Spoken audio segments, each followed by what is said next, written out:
In this video, I am going to show you how the Jehovah's Witnesses sect has publicly acknowledged that they've been teaching heresy. If you watch the 2024 annual meeting of the Jehovah's Witnesses, you must have seen a number of changes that were announced by the governing body or their helpers regarding some doctrinal shifts of the Jehovah's Witnesses, which they've held for a very, very long time, some from the time that the sect was actually established.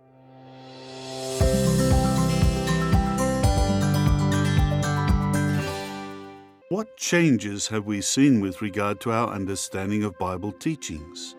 At the 2021 annual meeting, we received an adjusted understanding of John 5:29. Then, at the annual meeting in 2023, we gained enhanced insight into what we do know and what we don't know concerning Jehovah's judgments. We learned that the door of opportunity for people to take a stand for the kingdom does not shut when the Great Tribulation starts with the destruction of false religion. At the same annual meeting, we adjusted our views with regard to Jehovah's judgments of those who died in the flood and those who were destroyed in Sodom and Gomorrah. Also at that annual meeting, an adjustment was made regarding the reporting of our time and activity in our preaching work. Then we received the 2024 Governing Body Update, number 2. In that update, we saw the need to adjust how we interact with those who have committed serious sins and have been removed from the congregation.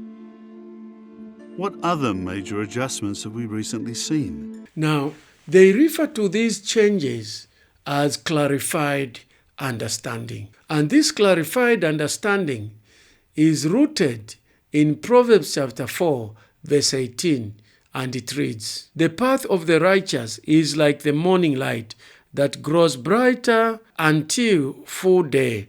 Let's listen to this clip by a member of the governing body propounding Proverbs chapter 4, verse 18.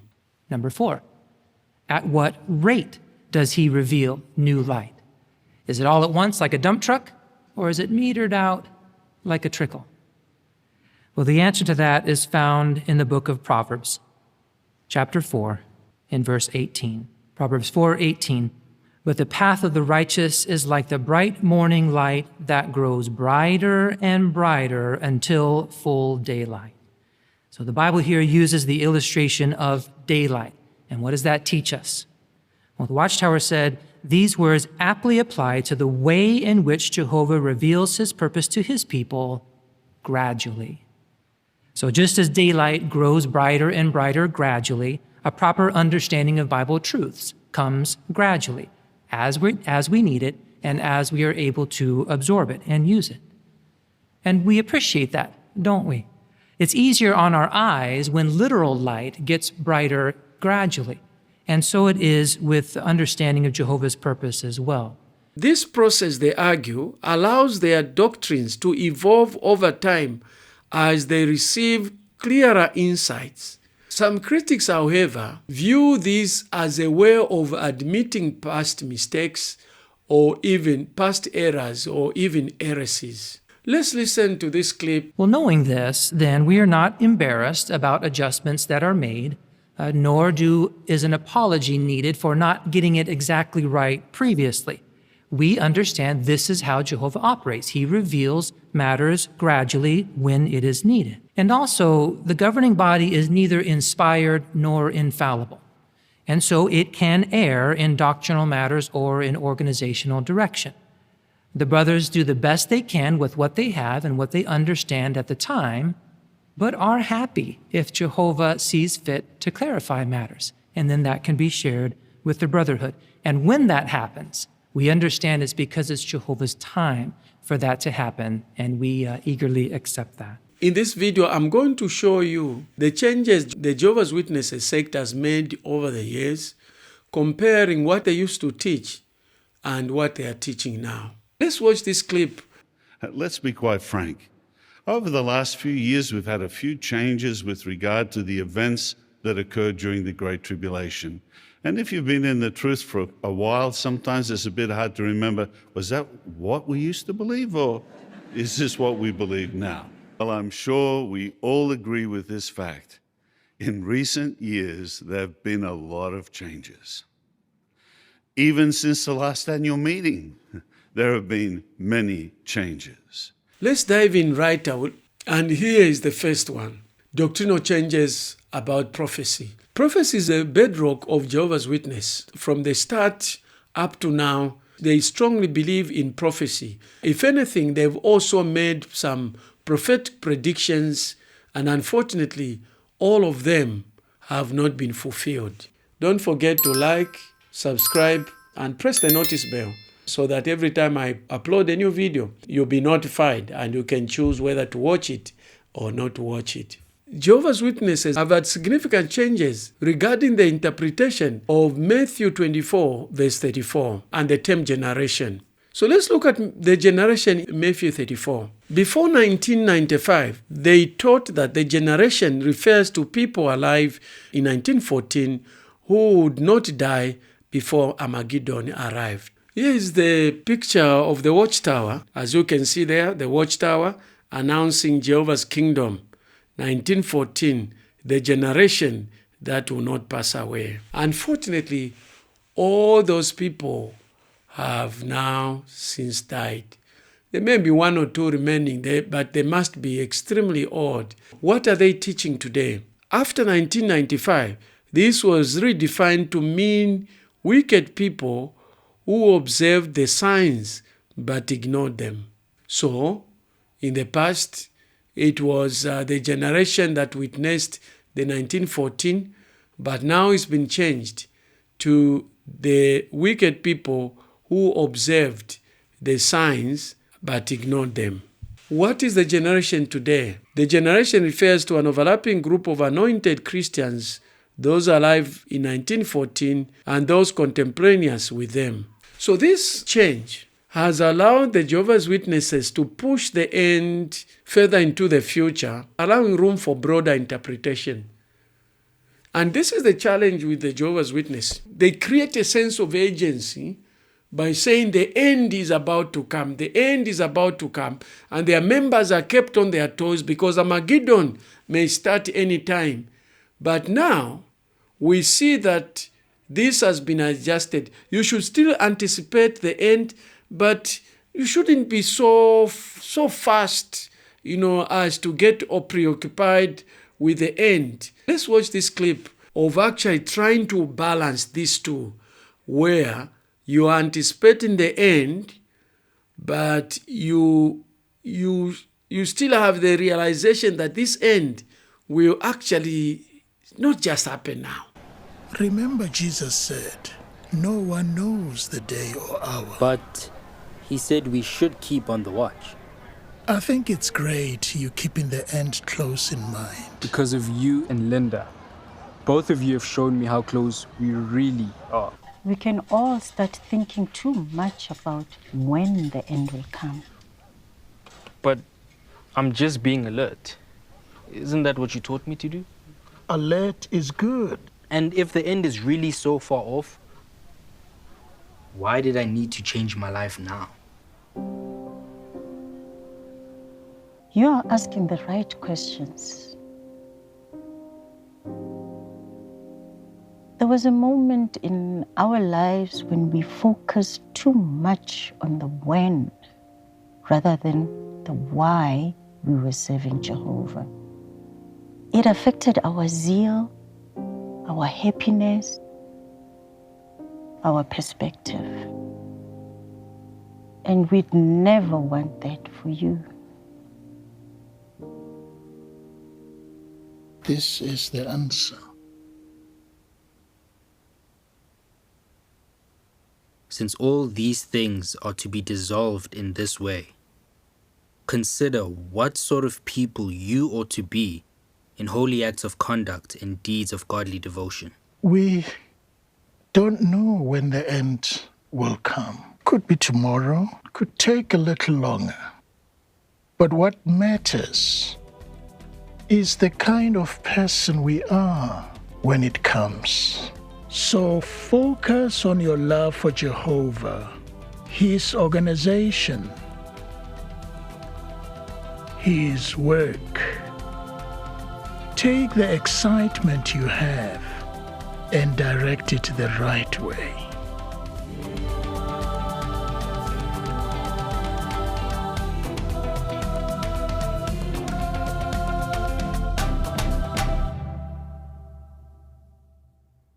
We can't control when the end will come, but we can control who we are when it does. Let's go to another change in clarified understanding. Clarified understanding, having seen the light. And that is the sheep and the goat's judgment. Matthew chapter 25, verse 31 to 46. Let's look at how it was understood before 1995. Before 1995, they taught that the judgment of the sheep and goats began in 1914, coinciding with Christ's enthronement. What about after 1995? After 1995, the teaching now has been, this judgment is now believed to occur during the Great Tribulation, a future event. Here is a clip from a member of the governing body. When will the final judgment of the sheep and the goats take place? Again, although we can't be dogmatic as to the exact sequence of events, it appears that the final judgment takes place at the end of the Great Tribulation, not at the beginning. That will be the time when the Son of Man comes in his glory, and all his angels with him. These changes show that the timelines that were once seen as set in stone were revised and reinterpreted. And this proves again and again what we've been saying, that the Jehovah's Witnesses sect is a cult. And you, a member of the Jehovah's Witnesses listening to this, if you do not open your eyes, then you've been blinded beyond recognition. The members of the governing body say that they hear from God. They are God's sole channel of communication on earth, which means God speaks to them and they speak to the rest of us on earth. Now, what I know is that God is not a man that he can lie, nor a son of man that he can change his mind. So, if God had told them of the timeline, and now today they tell us that this timeline has been adjusted by receiving the light, which has made them to have clarified understanding, it shows that either they did not listen to Jehovah correctly, or it was not Jehovah who was speaking, but they themselves were speaking. And I believe the latter, because I believe in God, that God is what he says in his word. Now let's look at organization adjustments. The shift in organization beliefs, particularly about leadership and representation. Number one, faithful and discreet slave. Before 2013, all anointed Christians collectively were considered the faithful and discreet slave of Matthew 24, verse 45 to 47, entrusted with dispensing spiritual food. What was the change after 2013? This role is now applied exclusively to the governing body, a small group of men in leadership. What happened was that this anointed group consisted of the people that lived in 1914, and unfortunately, as I showed you earlier, that group has been wiped out totally. There may be one or two, I don't know, but if they are alive, they must be extremely old. They should be over 100 years. So now, instead of this class of anointed people, a whole lot of that group, they've now realized that actually that group has been wiped out. They've redefined. They've received new light. Jehovah has shown them new light, which has led to a clarified understanding. Clarified understanding. Now, what we're going to do is consider two examples of areas where perhaps we could be a little guilty with regard to that. For example, our view with regard to the number of anointed ones remaining on the earth. Now, for many years, what did we think? We thought, well, that number would go down and down and down and down. Now, I don't know about you, but me, when that report came out, just how many partakers? And what were we thinking?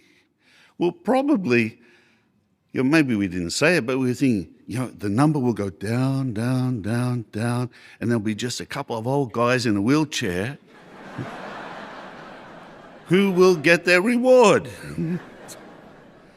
Well, I'm exaggerating, but that was sort of the feeling, wasn't it? But now what have we seen in recent years? Those numbers have gone up and up. And not only that, younger brothers have been appointed on the governing body. Now, I know what you're all thinking. 2 new ones, how old are they? We know.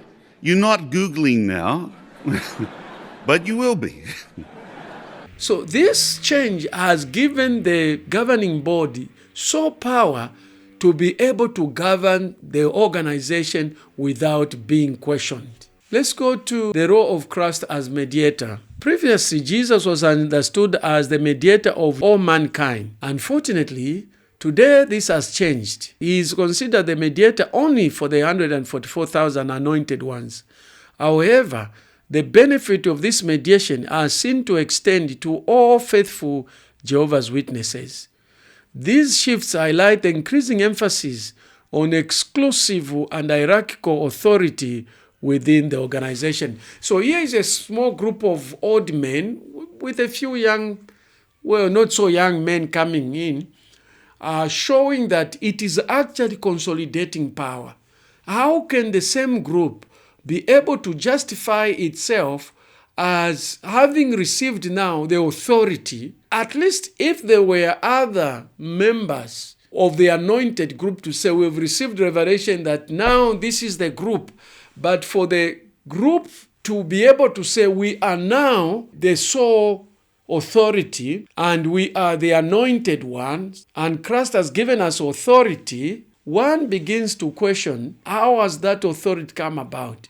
Because every person wants to protect his own interest. And therefore, the Jehovah's Witnesses is an organization that falls flat on its face when it comes to governance. The people at the top are not accountable to anyone. They're not accountable to their members.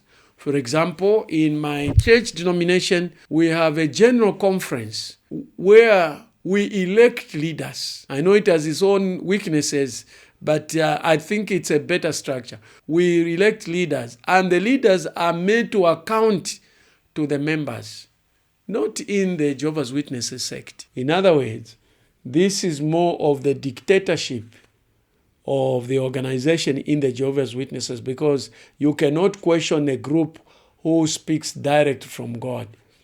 I don't know what evidence they have for that, because everything that they've said has not worked. Now they are receiving clarified understanding. Let's look at practical adjustments, blood fractions and medical treatment. Initially, all blood transfusions were forbidden, with little room for exceptions. What are they saying today? Well, all blood transfusions are still prohibited. The use of certain blood fractions, like plasma proteins, is considered a personal decision. This nuanced approach reflects a significant practical adjustment in how witnesses navigate medical treatment. We'll leave that to the medical people. The next one is higher education as the second practical application or practical adjustment. For decades, higher education was strongly discouraged, seen as spiritually dangerous and a distraction from ministry work. While caution is still advised, pursuing higher education is now described as a matter of personal conscience. Witnesses are encouraged to weigh its benefits against spiritual risks. So Jehovah's Witnesses have always been very suspicious of higher education, and they've encouraged their members not to pursue higher education for 2 reasons. Reason number 1 is because it's very risky. When people go to the university, the official reason is that they may be influenced negatively. Reason number 2 is, in fact, there are 3 reasons. Reason number 2, you will not spend enough time to actually dedicate to ministry, to Jehovah's work. And the third reason is that you are going to get a high-paying job, which will make you very busy, leaving no room to do Jehovah's work. And for these 3 reasons, Jehovah's Witnesses have been against obtaining higher education like degrees, and they've preferred that they do practical skills which are needed to be used kingdom hall instructions, and also it be used in paradise. Let's listen to these comments about higher education and why it is discouraged. Has the governing body changed its position regarding the pursuit of higher secular education? No. We feel that all of the cautions that we have addressed in the past are still valid. Our goal now is to focus on and intensify our promotion of the pursuit of divine education. The quest for higher secular education becomes less and less of an issue. It is the potential for spiritual harm that has moved us to provide the cautions we have shared in the past. All too often, our young people have met with spiritual disaster, especially after leaving home and living on a university campus.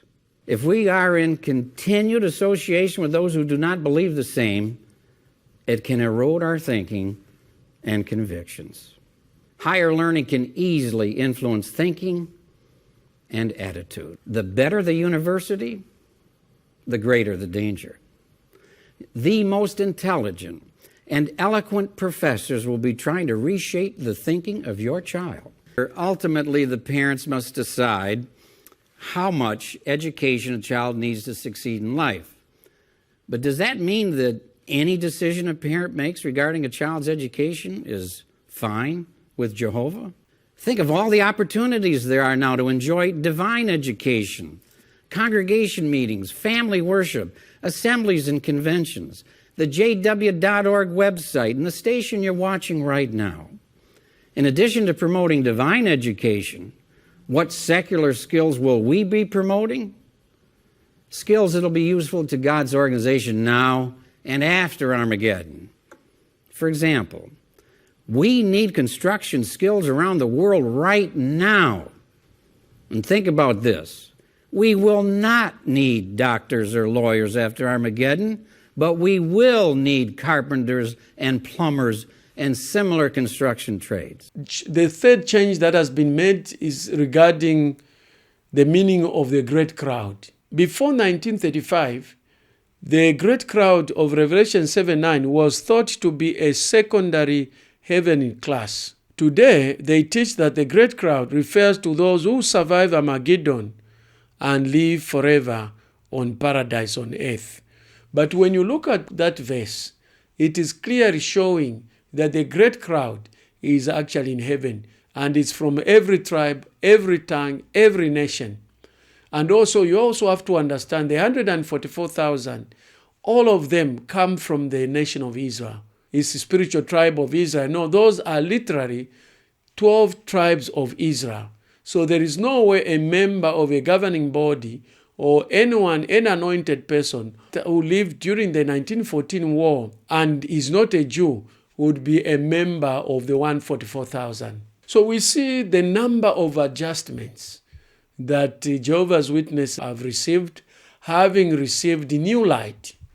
And this new light has shed some light on their understanding, leading to clarified understanding. And what is the opposite of clarified understanding? It means that previously Jehovah's Witnesses did not have clarified understanding. In other ways, they did not really understand. Now that clarified understanding has been given, now they better understand. But the question is, how sure are we that they won't have further clarified understanding on the same things that they have received clarified understanding on? Now, this is a polite way of Jehovah's Witnesses agreeing and accepting that they've been teaching heresy. They've been wrong all along, and that we are right to call them a cult. So instead of Jehovah's Witnesses just agreeing that they've been wrong all along, they've just twisted some words, as they are good at doing. They are actually experts in doing that. And they've just called it clarified understanding. So the word clarified understanding is an indirect way of saying we were wrong. We have been teaching heresy all along. And that is how Jehovah's Witnesses have actually publicly acknowledged that they've been teaching heresy. If you've enjoyed this video, don't forget to like, subscribe, and press the notice bell so that every time I upload a new video, you'll be notified and you can choose whether to watch it or not watch it. If you are interested in knowing that the Jehovah's Witnesses religion is about to collapse, click this link.